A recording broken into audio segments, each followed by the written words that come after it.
Welcome to the newest episode of Beyond the Fame with Jason Fraley. I'm your host, Jason Fraley, picking the brains of the top filmmakers, musicians, and artists of our time. Today marks the 50th anniversary of Peter Frampton releasing his very first album in the U.S. on July 10th, 1972. I spoke to Frampton when he performed at the Kennedy Center in 2016, sharing memories of growing up with David Bowie, developing his signature talkbox style, and recording hits like Do You Feel Like I Do, Show Me the Way, and Baby I Love Your Way. Mr. Frampton, it's an honor. Thanks so much for joining us. Oh, it's very nice to be with you. Now, have you ever done Kennedy Center before, or is this the first time for you?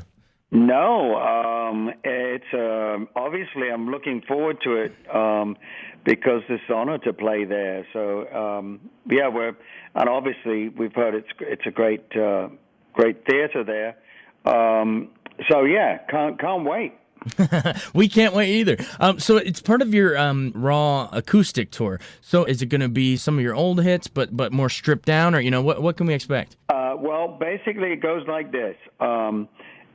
It's an evening with the Framptons. Basically, my son Julian Frampton opens up. He plays half an hour with his writing partner, and then I come on and do about half a dozen songs totally on my own, and then my writing partner Gordon Kennedy comes on with me for the rest of the evening so I can play some lead guitar. But it's just at the most 2 acoustics. So it's very, very stripped down, and it's a bit like Storytellers Meets Unplugged. It's a combination of the two, really. Just the stories about how the songs were written, and what was going on, what guitars, what tunings. It's just a sort of an evening with me in the living room. That's why we're keeping the theaters intimate as possible.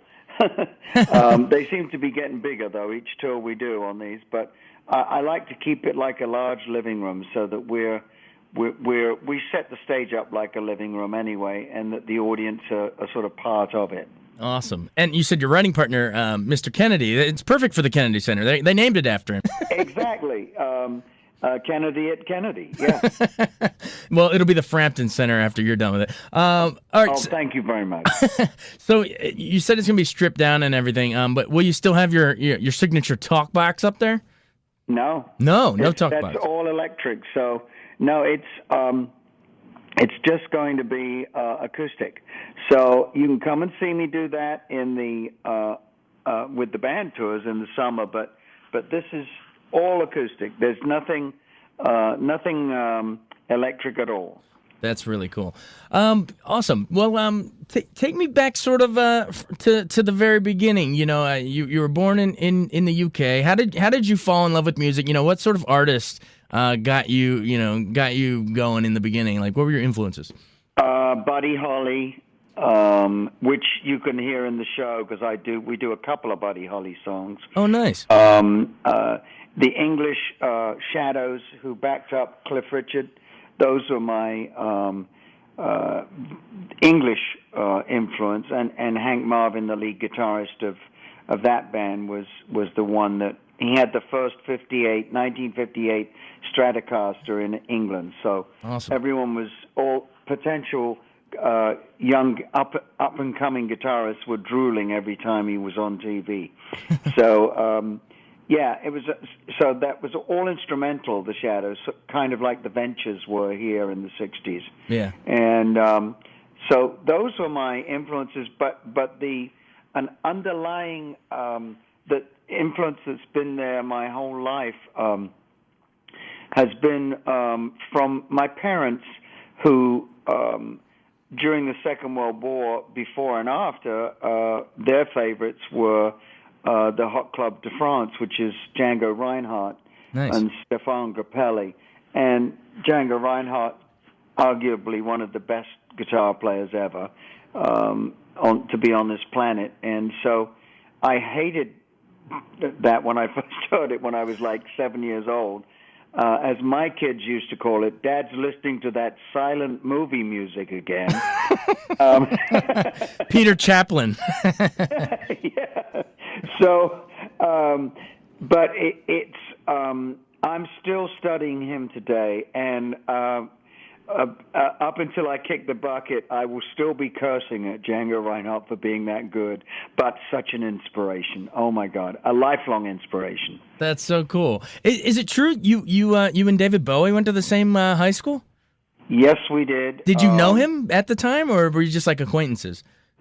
Oh no, well, see, my father was the head of the art department, huge art department in this technical high school, and so Dave was in my dad's art class for 4 years, and so I knew of him before I went to the school. I was like 3 years younger, so when I did go to the school, I'd already seen him play around town in a couple of bands, one being the Conrads.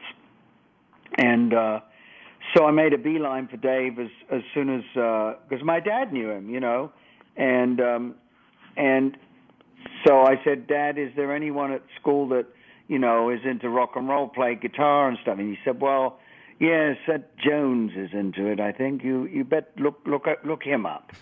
So I did, and we used to jam on the art block stairs during lunchtime. We would take our guitars to school, and my dad would hide them away in his office. So, yeah, I've known Dave since I was 12 years old. So, lifelong friend and a friend of the family. My father always had a great relationship with him because he was very creative, and my dad obviously loved Dave's creativity and all the guys that ended up in his art form for those 4 years, that syllabus that he would do. So when we did the announcement in London for the Glass Spider tour, and it was like a press conference we played a couple of numbers, Dad and Mum came up, and after the show, I said, "Where's Dave? And where's Dad and Mum?" And they'd all disappeared off together. So, awesome. so yeah, it was like, he was. It was a big shock when we lost him, obviously, because I knew nothing about that. He kept it very quiet, as he did with most things. Yeah, well, thankfully we still have all of his music to be. Oh yes, we do. That'll be alive forever. Great memories of him and my dad and my so yeah, it's a warm feeling I get now after. Obviously, it was for the whole world. It was a huge shock. So yeah, definitely. Take me. Speaking of playing those, high school shows and everything, take me into the Little Ravens and the True Beats and the Preachers. True Beats, yes, and the Preachers. The Little Ravens, the badge that my dad designed for the school. Get that was ravens on it because it was in Ravenswood, the area, Ravensbourne. And so, he put on an end-of-term concert. My dad put this thing together for the school, for the pupils, and then in the afternoon, and then in the evening for the parents. And it was kind of a variety show, shall we say. I got to play guitar in various different with various different acts, as well as my own Little Ravens, which was me on guitar, friend of mine on piano, and then we had a bass player, but we had no drummer. But Dave and his band, George and the Dragons, because it was George Underwood who ended up doing the cover for, also in my dad's class, did the cover for Ziggy Stardust. Oh, cool. Dave. So it was called George and the Dragons, and Dave and George sang. And so they had a drummer but no bass player, so we swapped. And they were the headliners and we were the support. So, nice. Yeah, there you go. That's so cool. Now, how did you end up getting hooked up with The Herd and then Humble Pie? I was playing after the Little Ravens and the True Beats, which was kind of Adventures Shadows sound-alike band. I then joined a band when I was 13 or 14, called The Preachers, who were produced and managed by Bill Wyman. Of the Stones? Yes. Oh, wow. Because the drummer of The Preachers was the original drummer of the Rolling Stones, Tony Chapman, before Charlie. So you're getting a whole rock and roll history here. I love it.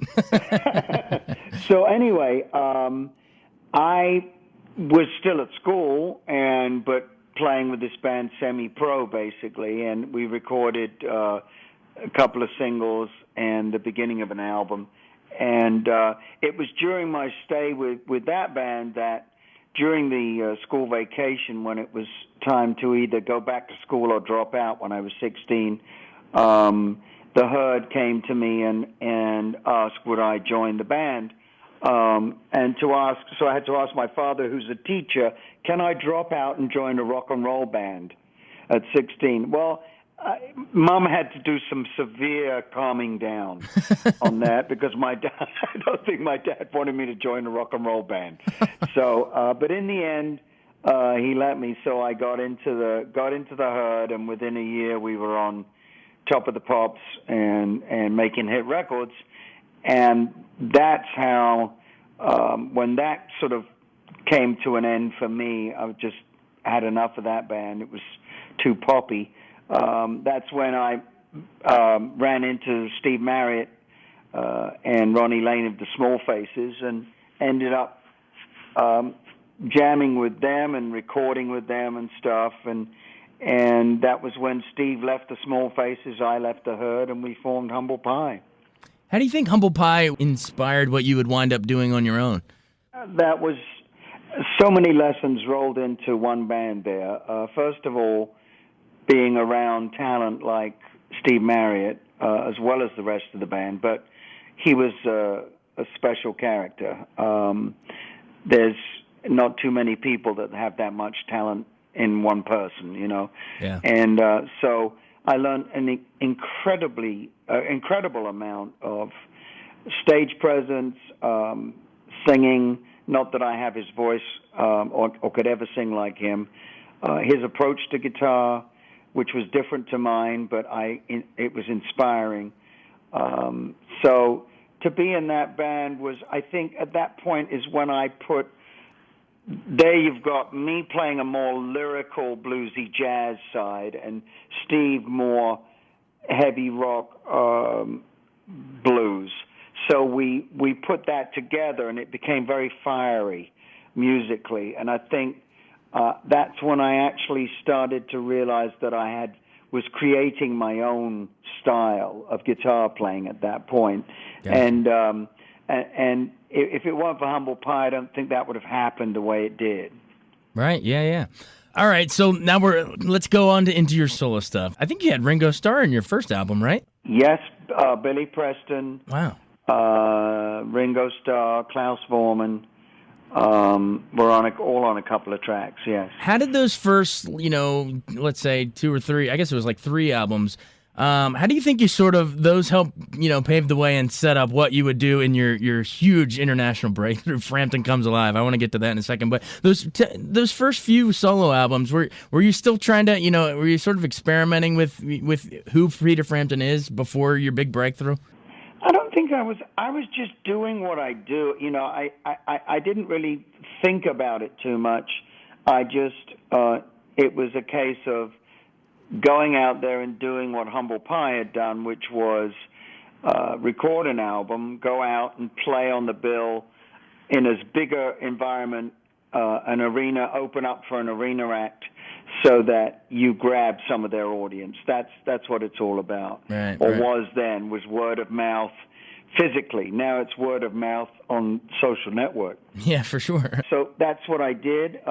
It worked for Humble Pie, and I was come off the road after a tour, and I would write and record another album and then go back and tour again worldwide. And it was actually 4 albums, Wind of Change, Frampton's Camel, Something's Happening, and then the Frampton album, which contained Baby I Love Your Way and Show Me the Way studio versions, right. Whereas Frampton's Camel had Do You Feel So basically, those 4 studio albums plus Shine On from Humble Pie, that was about 6 years worth of material that I turned out to be, chose the best of, to be the stage set at that time in 1975 when we went out and recorded what was to be Frampton Comes Alive. That's so cool. Do you remember where you were when you wrote Baby, I Love Your Way? Yes, and Show Me the Way. It was the same day. Oh, really? Yeah, it was in Nassau in the Bahamas. I borrowed Steve Marriott's cottage on the beach.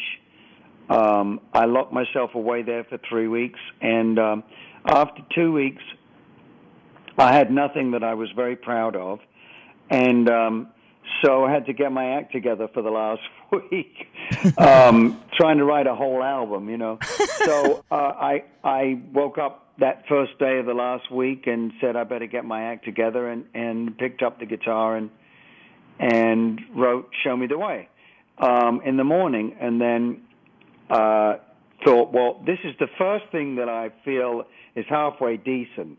This might make it. So I better. I had some lunch, had a swim, took in some sun, and I thought, well, let's try this again. I might be on a hot streak here. So I sat outside as the sun was setting and wrote, "Shadows grow so long before my eyes, and they're moving across the page." And that was Baby, I Love Your Way I wrote in the evening. So sunset. So that's pretty much a good writing day. So that's a good day in the life of Peter Frampton. Yes, it is. That's so cool. How about, we'll only go into one more because we could go into a million of your songs, but what about Do You Feel Like We Do? Do you remember where you wrote that one? Yes, that was written when we were jamming the first incarnation of Frampton's Camel in the Old Kent Road in London, rehearsing.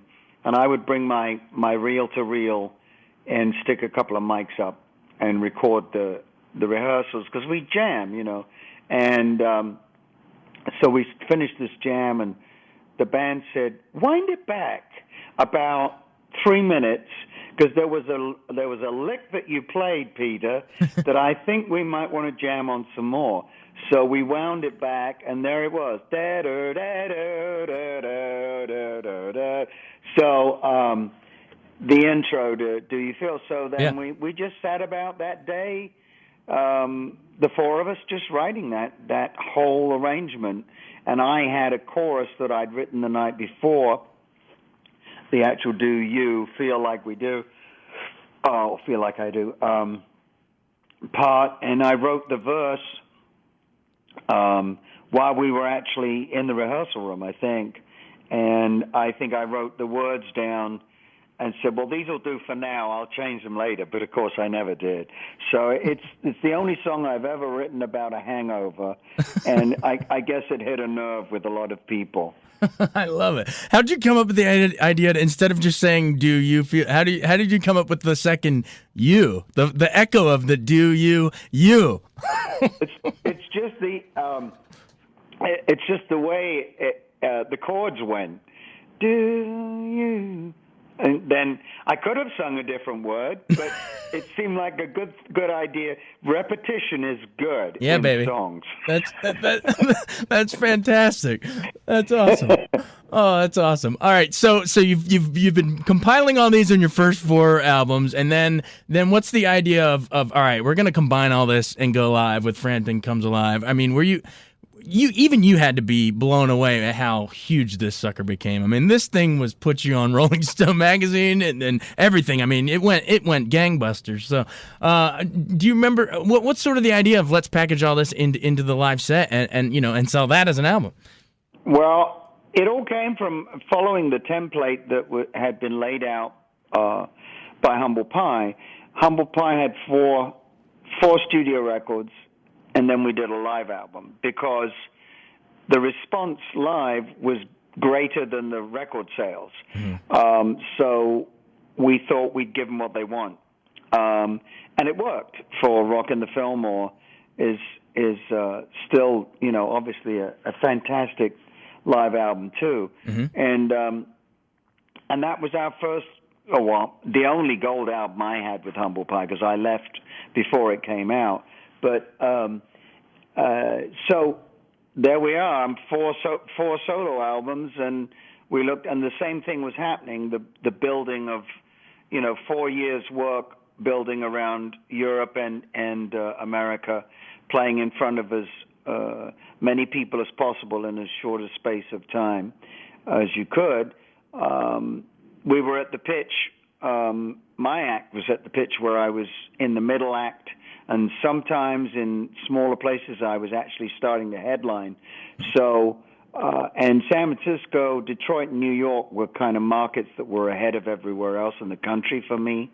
And it just rooted well that we record in San Francisco. And that was the first time we headlined there, which was Winterland. So 8,000, I think, 8,000 seats. And the rest is history. That was just one of those nights that you get where everyone comes off, the whole band comes off and says, wow, I had a really good night. That was one of my better nights. And everyone came off. It was the perfect night, You get about a half a dozen of those on a tour. I mean, the rest are good. Even the worst show musically or performance-wise is always good, but we are so hypercritical of each band is, right. of performance, that when you do get one of those nights, it's kind of special, and then you usually go, wow, I wish we'd recorded that. And we said, we did. So, that was it. And we went to listen to it a week later down in Los Angeles, at Wally Hyder's studio. And that was the truck we used, and we were blown away by it. It was the energy of it, and it really comes across. Yeah, and those live versions are still played on the radio today. You can be flipping through and you'll still catch them. It's pretty incredible. Take me into the talkbox. How did you start weaving that into your live shows? And, more broadly, how does it feel to be associated with an instrument? Like, not every artist is associated with something, but like when you think talkbox, you're the first person I think of. Yes, I have to always extend my arm and point to Joe Walsh, because Joe Walsh had a hit, Rocky Mountain Way, with the talkbox on it before me, the year before. And we were touring together. I was supporting Joe, and I had a talkbox. And I was using it on Do You Feel. That was the first time I used it.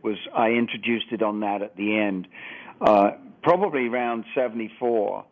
And obviously Show Me the Way hadn't been written yet, so it wasn't on that one. So we would support Joe, and I would come out before him and use the talkbox. And people loved it, obviously, but then Joe's big hit, Rocky Mountain Way, was the talkbox. So there was a little bit of... I'm not sure how thrilled he was about that, put it that way. I would have spoken over the years recently, and, he is the custodian. He was the first guy contemporary to use it, whereas, the thing was invented in the 1940s, a very crude version of it. And then Pete Drake, the pedal steel player that I met on the All Things Must Pass sessions in London when we were doing George's album, and Pete Drake got out this talkbox and plugged things into things and put a pipe in his mouth, and the pedal steel started singing to me. And that's when my jaw dropped. And that's when I said, where'd you get that? I need one. And he said, I made it myself. Well, that exact one that I went to America and found that Bob Heil was making them, but that exact one that I saw Pete Drake use, he lent to Joe Walsh. Wow. And that's the one that is actually on Rocky Mountain Way. Wow. So the talkbox has an incestuous history. So, but it's something that is very simple, not expensive, but it's a very, very powerful communication tool. Now everybody thinks it's a talkbox, but it's auto-tune, Yeah. But there's still something very, what's the word? It's very, very analog, the talkbox, and it's very human sounding, whereas the vocoder and auto-tune is much more computer-like. Yeah, definitely. We actually talked to Joe Walsh, what was it? I guess like last year. He was a great chat, but you're just as good, my friend. We really appreciate your time. You've been more than generous here. We're almost like on a half hour, so we really appreciate it.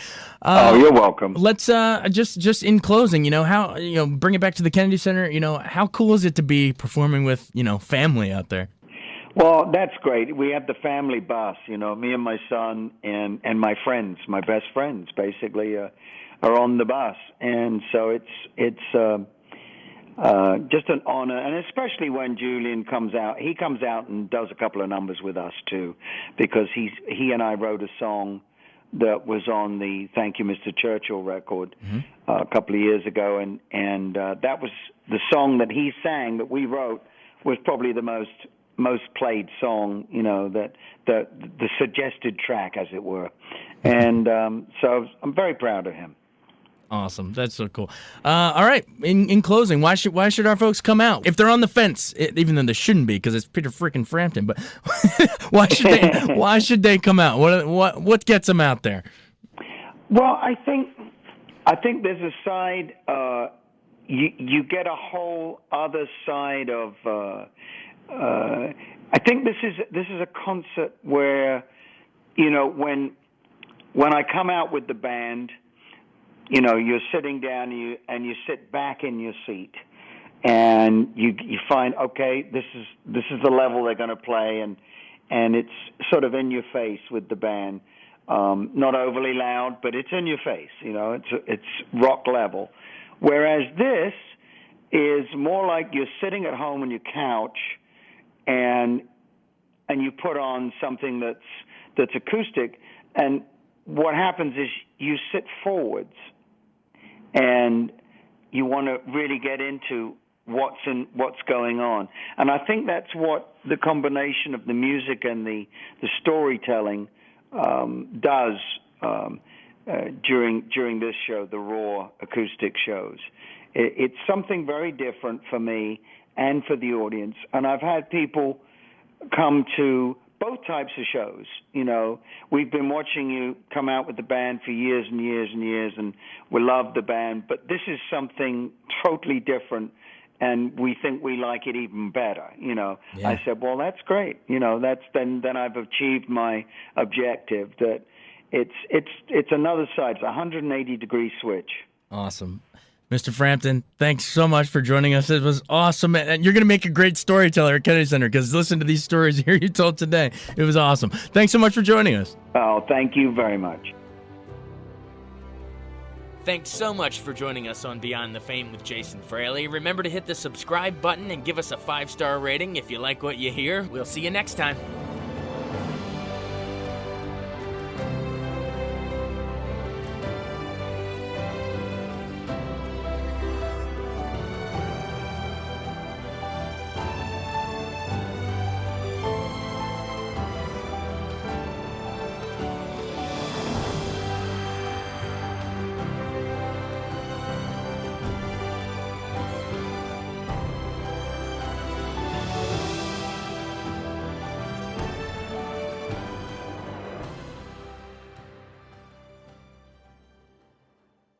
I wanted to take a second to tell you about an app I really enjoy. Living in the DC area is great, and Podcast DC gathers all of the local shows that I like all in one local app. Health, sports, local news, politics, and so much more. Podcast DC is the new local app with hundreds of DC area podcasts to choose from. I can earn exciting rewards just for listening and share the podcasts I love instantly. Available in the App Store or in Google Play, listen local with Podcast DC.